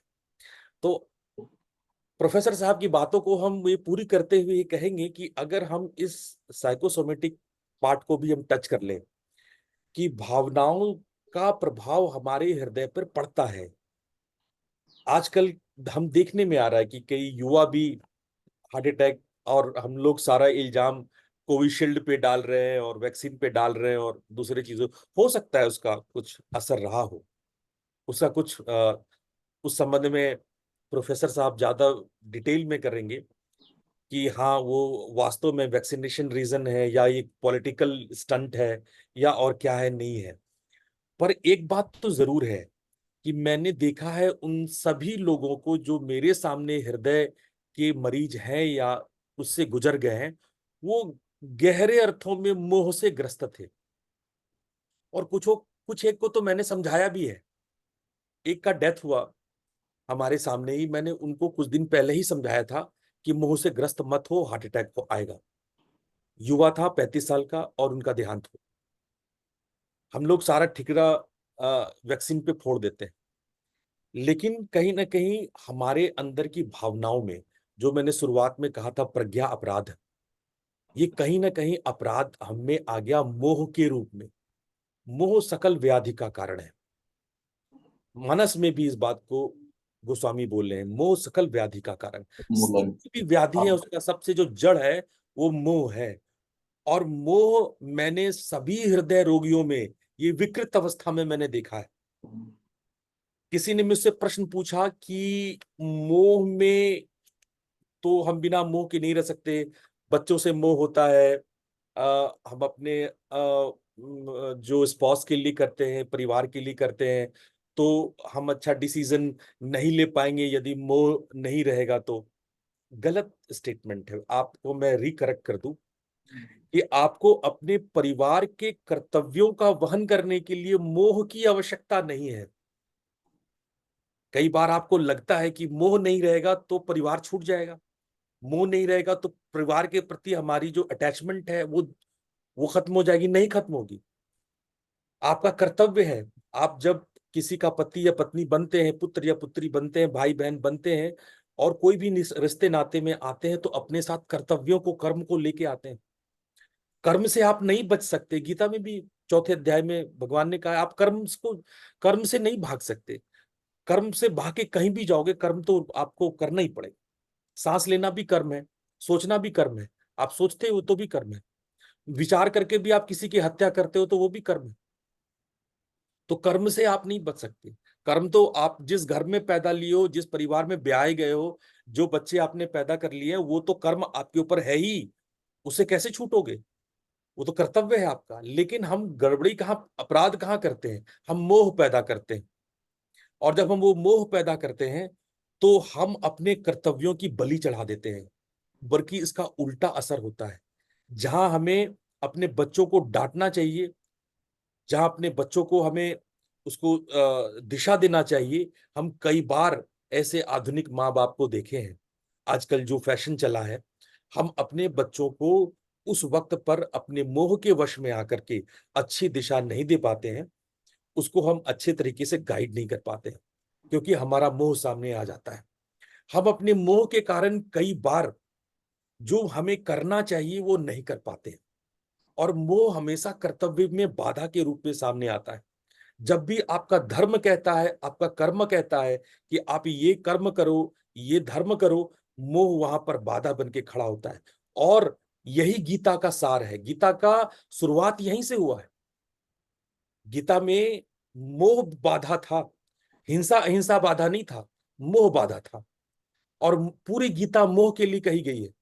अगर कभी किसी को मोह वर्सेस कर्तव्य पर क्वेश्चन उठता हो तो गीता अवश्य पढ़े, क्योंकि गीता ही वो मार्ग है जो आपको दिशा देगा कि कर्तव्य क्या है और धर्म क्या है और मोह क्या है। मोह से आप बचें। मोह न केवल आपको आपके पथ से, कर्तव्य पथ से भ्रमित करता है, बल्कि हृदय रोग का प्रधान कारण है। ठीक बात है। और एक इंटरेस्टिंग बात बता दें आपको, ये मैं एक साइकोलॉजिकल एस्पेक्ट कह रहा हूं प्रोफेसर साहब। हाँ जी। मीठा जो आपने कहा, हाँ जी। मीठा आपके अंदर मोह की वृद्धि करता है। हाँ जी। हाँ जी। हाँ जी। कभी आप देखना अपने जीवन में प्रयोग करके। हाँ और जी। डॉक्टर और प्रोफेसर साहब ने तो खूब प्रयोग किया है, आप हाँ लोग को भी कह रहे हैं कि आप मीठा छोड़ें। आप अपने भी अपने अंदर अपने खान पान में आप मीठे को कम कर दीजिए। देखिए आपका मोह कंट्रोल होने कम- लगेगा, आपका ये सोमा साइकोटिक होने लगेगा। आप इधर मीठा किए, आपका मोह कम होने लगेगा। आप किसी से मोहित होते हो तो एक मीठा मीठा सा एहसास होता है। हाँ जी। हाँ जी। ये आप जान लो, ये सिर्फ केमिकल लेवल पे वर्क नहीं करता है, ये केवल एटॉमिक सब्सटेंस लेवल पे वर्क नहीं करता। ये जज्बात, ये भावनाएं हमारे भीतर सूक्ष्म रूप में हमारे भीतर मोह को त्वरित करती है, मोह को उत्पन्न करती है। इसीलिए मीठा मीठा सा लगता है। ठीक मोह बात। हमें मीठा मीठा लगता है, मोह का स्वभाव मीठा होता है। गुरुजी कुछ क्वेश्चंस भी आ रहे हैं, 2-3 हाँ क्वेश्चंस आ रहे हाँ हैं। हाँ। तो तो अब हाँ मैं आ रहा हूँ। ये जी। क्वेश्चंस मुझे आए हुए थे, इसलिए मैं इसको ये क्वेश्चन को कर दूं, पूरी हाँ कर जी। दूं। हाँ तो जी। ये मोह का और कर्तव्य का रिलेशन है। हाँ जी। दूसरा सवाल आया है, ईगो वर्सेस आत्मसम्मान। ईगो वर्सेस आत्मसम्मान।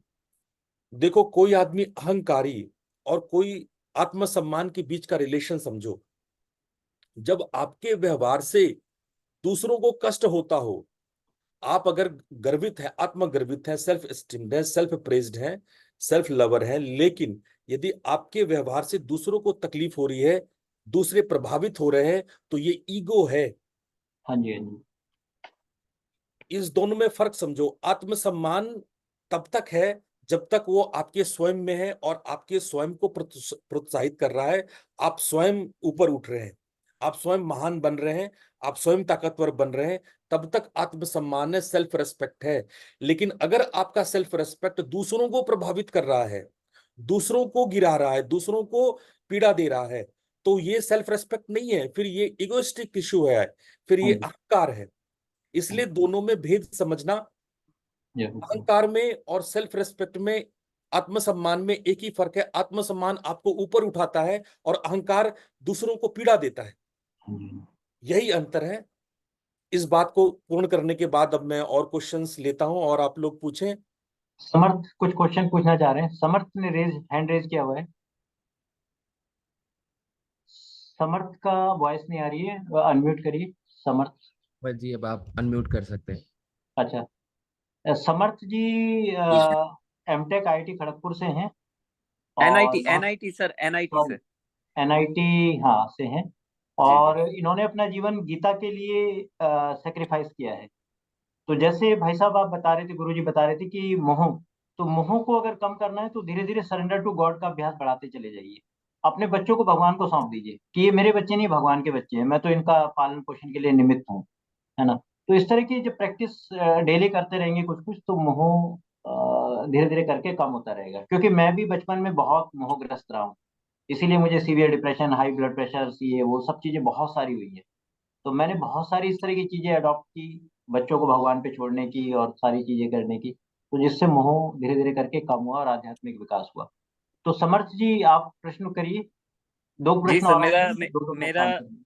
मेरा प्रश्न जो है, जो पहले जो सर बोल रहे थे आपसे पहले, हाँ जी। उन उनसे कुछ प्रश्न हैं।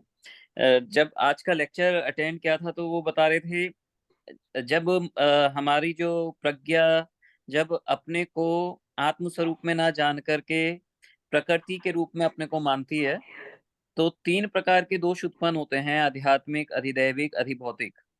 हाँ जी। और उससे ऐसा उनकी बातों से लगा कि बीमारियां आती हैं। हाँ जी। तो ये जो पॉइंट्स हैं, ये कौन से शास्त्र में इस तरह से डिस्कस हैं कि यदि अहम ब्रह्म अस्मि, जो मैं ब्रह्म तत्व हूँ, बृहत्तर आत्मा हूँ, कॉन्शियसनेस, वो नहीं हूँ, ये अज्ञान के कारण जब मैं अपने को प्रकृति मानने लगता हूँ, तो ये बीमारियां इस प्रकार से उत्पन्न होती हैं। इसका कौन सा प्रमाण हाँ, हम किसी को मैं बताएं? चरक चरक संहिता है, और उसमें भूत विद्या एक चैप्टर है, बल्कि मैं रेफरेंस दे दूंगा, मैं आपको इसी आप हमें वो भेजें अपना, तो उसमें चरक संहिता के मैं सूत्र बता दूंगा।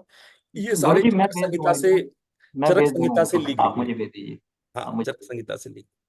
अच्छा, दो क्वेश्चन बड़े सिंपल हैं। एक तो टेस्टर दुष्यंत जी हैं कोई, और एक समीर जी हैं। इन्होंने और दो क्वेश्चन किए हैं। प्रज्ञा लखानी भी प्रश्न पूछ रही है। अच्छा, तो इन दो क्वेश्चंस का आंसर देके सर मैं फिर प्रज्ञा लखानी पे आता हूँ। मैं 2-2 मिनट लूंगा केवल दोनों प्रश्न के उत्तर में। पहला प्रश्न है टेस्टोमेरोन, ये क्या है, हार्मोन को बढ़ाने के लिए दुष्यंत जी ने प्रश्न किया है। तो देखिए दुष्यंत जी, शरीर 7 धातुओं से मिलकर बना है। तो हार्मोन को बढ़ाने के लिए जो आपने लिखा है टेस्टोमेरोन, इसको बढ़ाने के लिए हमारे शरीर में वीर्य धातु जितनी मजबूत होगी, जितनी अच्छी होगी, भगवत गीता कहते हैं वीर्यवान भव, तो उतना ही ये हार्मोन आपका स्ट्रांग होगा। लोग हार्मोन को बढ़ाने के लिए बहुत सारे एफर्ट करते हैं। हार्मोन के साथ छेड़छाड़ करना अच्छा नहीं होता अननेचुरल तरीके से, क्योंकि वो बड़ा बहुत माइक्रो लेवल पे हार्मोन्स निकलते हैं, एंडोक्राइन ग्लैंड्स होती हैं हमारी, उनसे माइक्रो लेवल पे हार्मोन्स निकलते हैं। और उनके पे अगर थोड़ा सा भी छेड़छाड़ आप करेंगे, जैसे बहुत सारे लोग इसमें छेड़छाड़ करते हैं इस हार्मोन के साथ में, तो वो ठीक नहीं होता। मैं केवल आपसे इतना ही निवेदन करूंगा कि जितना संयम मजबूत होगा, ब्रह्मचर्य जितना, परमम तपा, ब्रह्मचर्य जितना मजबूत होगा, इंद्रिय संयम जितना मजबूत होगा, उतना ही हार्मोन्स शरीर में बेस्ट वर्क करेगा, बेस्ट इसका सीक्रेशन होगा और बेस्ट यूटिलाइजेशन होगा। दूसरा प्रश्न इन्होंने किया है क्या नाम, समीर जी ने, लिवर को मजबूत करने के लिए। तो समीर जी, लिवर को मजबूत करने के लिए मैं आपको 2 तरीके बता रहा हूँ, क्योंकि आज आयुर्वेद का दिन है, बहुत फिलोसफिकल नहीं ले रहा हूँ चीजों को। पहला प्रयोग बता रहा हूँ लिवर को मजबूत करने के लिए, कालमेघ टिंचर। ये सभी लोग प्रयोग कर सकते हैं, बहुत जबरदस्त प्रयोग है, बहुत अच्छा प्रयोग है और बहुत सेफ प्रयोग है। सब का आप, एक दवा आती है लीवर के लिए, बेस्ट मानी जाती है आयुर्वेद में, कालमेघ। लेकिन अगर हम आयुर्वेद के तरीके से उसको इस्तेमाल करेंगे तो थोड़ा हमारे लिए दिक्कत रहेगी, काढ़े वाड़े पकाने पड़ेंगे।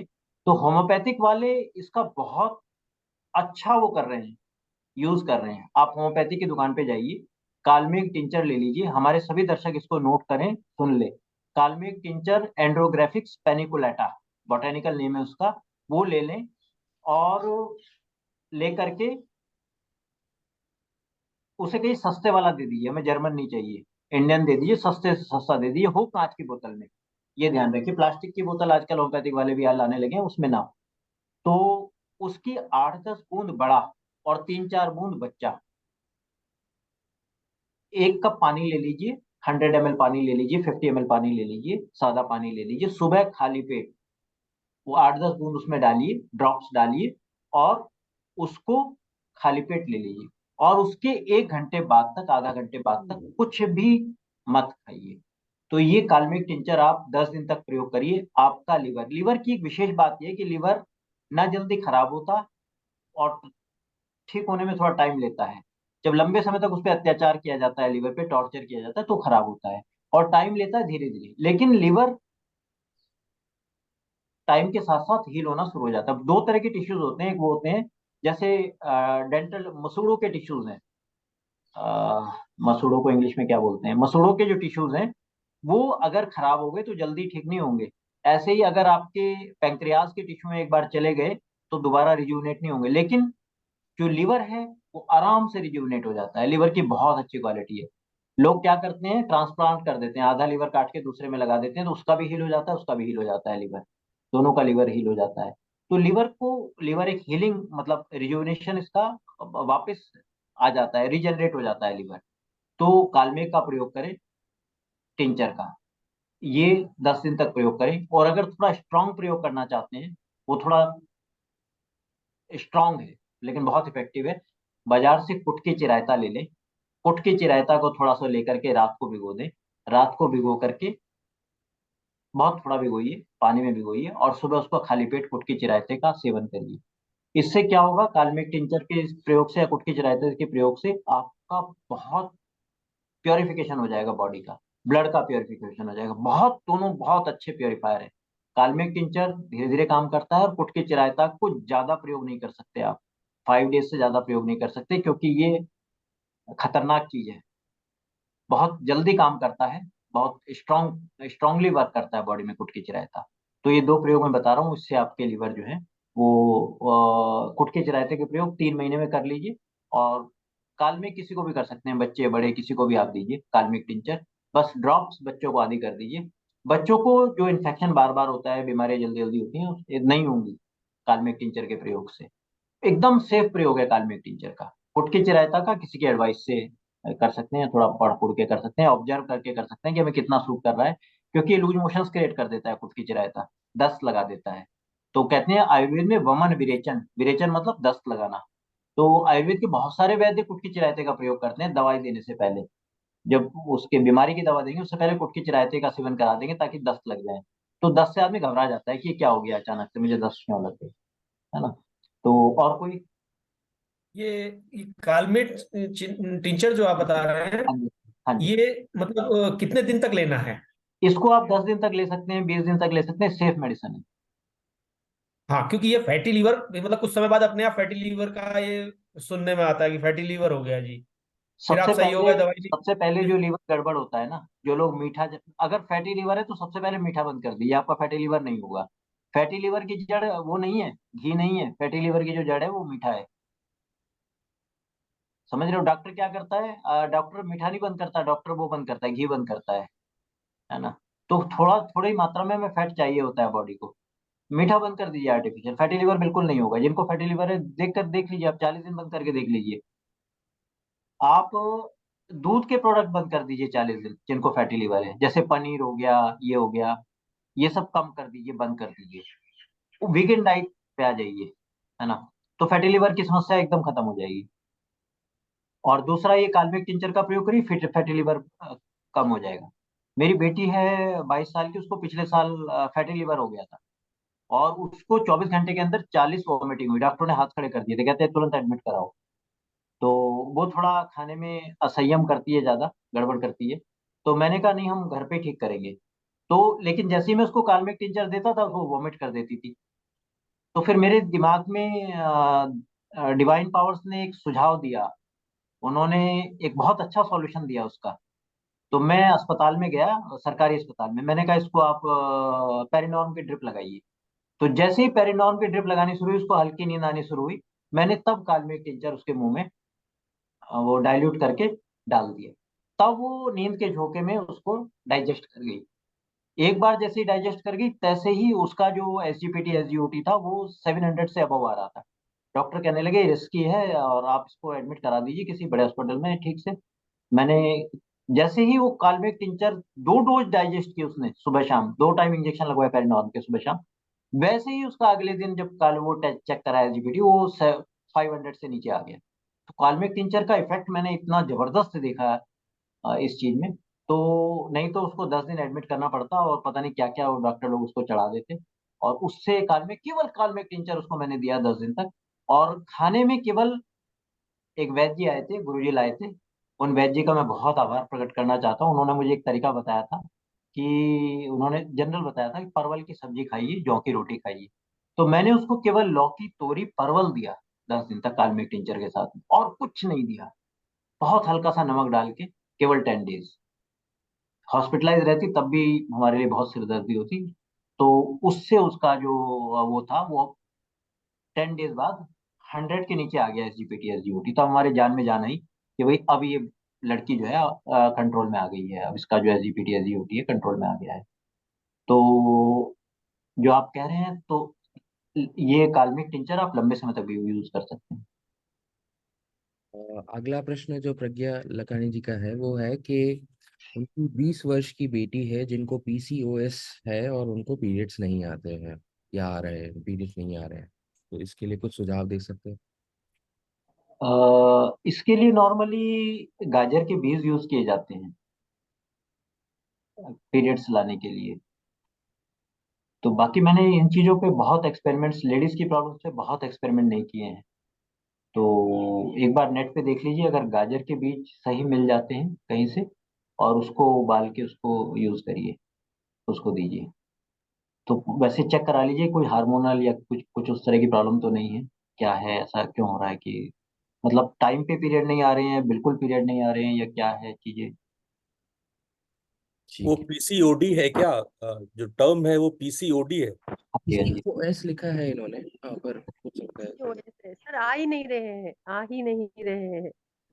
बीच में हार्मोन्स के लिए मेडिसिन यूज करने के लिए दी थी। मेरी सगी मासी की बेटी है, वो भी आयुर्वेदिक डॉक्टर है। तो उसने एक आयुर्वेदिक मेडिसिन दी थी हार्मोन के लिए, और एक दी थी जो 21 दिन के बाद में पीरियड्स आएंगे, और 3 महीने कंटिन्यू करने के बाद शायद इससे ठीक हो जाए, ऐसा था। और वो हो क्या रहा था कि मेडिसिन कंटिन्यूशन हो नहीं रही थी। जो 21 दिन की जो एलोपैथी मेडिसिन रहती है, 21 दिन लेने के बाद में 5-6 दिन के बाद में उसको पीरियड्स आ जाएंगे, ऐसे रहता है। तो वो 3 महीने करना पड़ता है। साइमल्टेनियस आयुर्वेदिक एक गोली है जो साथ में लेने के लिए बोला था, पर वो हो नहीं पा रहा था, मतलब नहीं हो रहा है। हाँ, वेट का भी प्रॉब्लम है, उसका थोड़ा वेट ज्यादा है, सो शायद उस वजह से भी हो सकता है कि उसकी ये जो प्रॉब्लम है सॉर्ट आउट नहीं हो पा रहे हैं। नहीं, मुझे इनकी इतनी जानकारी नहीं है इस तरह की समस्याओं की, तो मैं क्षमा अच्छा, चाहता हूँ। नहीं, हाँ कोई जी, बात ठीक नहीं, है। आप हमें डिटेल्स भेज दें, और कौन सी आयुर्वेदिक दवा खा रहे हैं हाँ जी, वो हाँ जी। हाँ भेज हाँ दें, और जो भी डिटेल्स है वो भेज दें। तो हाँ मैं जी, आपको प्रॉपर जो इसके एक्सपर्ट हैं मैं उनसे बात करवा दूंगा जो आयुर्वेद के हैं। हाँ जी, हाँ जी। दूसरी बात हाँ कि यदि वो खूब जी, पानी पिए और सैर पे जाएं और सूर्य नमस्कार कर सकें, हाँ जी, हाँ जी। जो अगर कोई आप YouTube से भी सीख सकते हैं, अगर कोई अच्छा है कि कोई योगाचार्य को आप से सीख लें, और हम्म, सूर्य नमस्कार अगर 5-7 राउंड अगर वो रोज करे हाँ तो जी, मैंने देखा है अमूमन इस तरह की जो गायनिक इश्यूज जो किशोरियों को होती है, जो यंगेज में होती है, वो केवल सूर्य नमस्कार करने और खूब पानी पीने से ठीक हो जाता है। कोई ठीक हो कोई भी जाएगा। मेडिसिन की आवश्यकता पड़ती नहीं है। ये एक कॉमन सलाह है, पर आप पूरा डिटेल हमें लिख के दें तो मैं उससे रेस्पेक्टेड जो एक्सपर्ट है मैं उनसे बात कर लूंगा। हाँ जी गुरु जी, ठीक। पक्का जी, आपने नंबर किया है, मैं उस पर शेयर कर हाँ जी, दूंगी हाँ सर। जी। जी जी। समय भी थैंक हो और रहा है कोई गुरु जी। और कोई सवाल? सब तो कुछ। अगली बार लेंगे गुरु जी, समय हो रहा है। कोई हाँ, है क्या छोटा जैसे मोटा? एक है नर्व पेन के लिए कोई दवाई है क्या, कोई पूछ रहे हैं कि वो न्यूरल न्यूरल पेन के लिए ना? हाँ। देखिए, जो नर्वस पेन होते हैं ना, ये बहुत कॉम्प्लिकेटेड होते हैं। आयुर्वेद कहता है कि रस, रक्त, मांस, मेद, अस्थि, मज्जा, तो ये छठी धातु है। नर्वस जो होती है ना, 6 कंपोनेंट है, 6 टाइप ऑफ टिश्यू है। तो इसको इम्प्रूव करने के लिए, कितनी एज कितनी है उनकी, न्यूरल जिनको ये नर्वस पेन हो रहे हैं? ये देखना पड़ेगा। हाँ, patient uh, actually nerve pain. Nervous pain मुझे 5 साल रहे। 2012 से लेके जब मैं PhD कर रहा था, मेरा न्यूरो मस्कुलर सिस्टम गड़बड़ हो गया था, माउस चलाते चलाते, कंप्यूटर पर काम करते करते। 2012 से लेके 2016 तक मुझे बहुत न्यूरोलॉजिकल डिसऑर्डर्स रहे, पेन रहे, नर्वस पेन रहे। तो अब ईश्वर की कृपा से किसी तरह का कोई वो उस तरह का पेन नहीं है। तो ये धीरे धीरे धातु पौष्टिक, जैसे जैसे हमारी धातुएं पुष्ट होती चली जाएंगी, सुगंधिम पुष्टिवर्धनम, तो अगले बार इसको लेंगे कि धातुओं का पोषण कैसे संभव है। बाकी अगर आपको जटामांसी का ऑयल मिल जाए, जटामांसी के साथ में दिक्कत ये हो रही है कि जटामांसी सारा एक्सपोर्ट हो रहा है, बड़ी मुश्किल से यहाँ पे ऑयल भारत में उसका उपलब्ध है।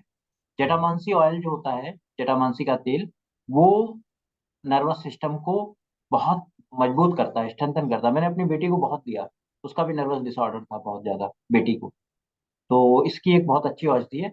बाकी दूसरा तरीका ये है कि ब्राह्मी, शंकुष्पी, जटामांसी, वच, मालकंगनी, शतावर, ये औषधियां यज्ञ में प्रयोग करिए। कभी कभी 15 दिन में एक बार छोटा सा यज्ञ करिए और इसको औषधियों का प्रयोग करिए, तो आपके नर्वस सिस्टम को ये सांस के साथ उसमें जाएंगी और बहुत उपयोगी ये सिद्ध हो रही हैं।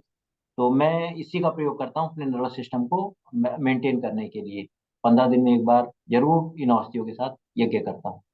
तो ये आपके न्यूरेल्जिया में, जो नर्वस पेन है उसको न्यूरेल्जिया बोलते हैं एलोपैथिक उसमें टर्म में, तो ये बहुत लाभकारी सिद्ध हो सकते हैं। बाकी विस्तार से बाद में लेंगे थोड़ी चीजों को अगली बार।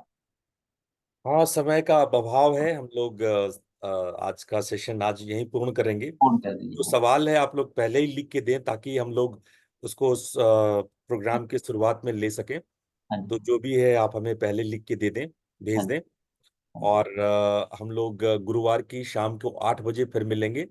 ठीक है। गुरुवार के शाम के 8 बजे आप अपने प्रश्नों के साथ रहिए। हाँ जी। और जैसा प्रोफेसर साहब ने डिस्कस किया है कि हम लोग धातु वगैरह पे चर्चा करेंगे, हाँ उस जी। पर खूब सारी बातें करेंगे, उसके जो आध्यात्मिक पक्ष है, जो साइकोलॉजिकल पक्ष है, उन सब पर भी हम लोग चर्चा करेंगे। आप सब लोगों का यहाँ आने के लिए बहुत बहुत धन्यवाद। विशेष रूप से प्रोफेसर साहब आपको बहुत बहुत धन्यवाद। सभी को प्रणाम। धन्यवाद ठीक है देना गुरु जी, चाहते प्रणाम। हैं साहब। ओके। प्रणाम गुरुदेव। नाम प्रणाम गुरु जी। प्रणाम गुरुजी। हाँ, सभी को गुरुजी, प्रणाम। सर जी, आपका बहुत ही नमस्कार। प्रणाम प्रणाम गुरुजी। गुरु। प्रणाम गुरुजी। प्रणाम गुरुजी। धन्यवाद, प्रणाम।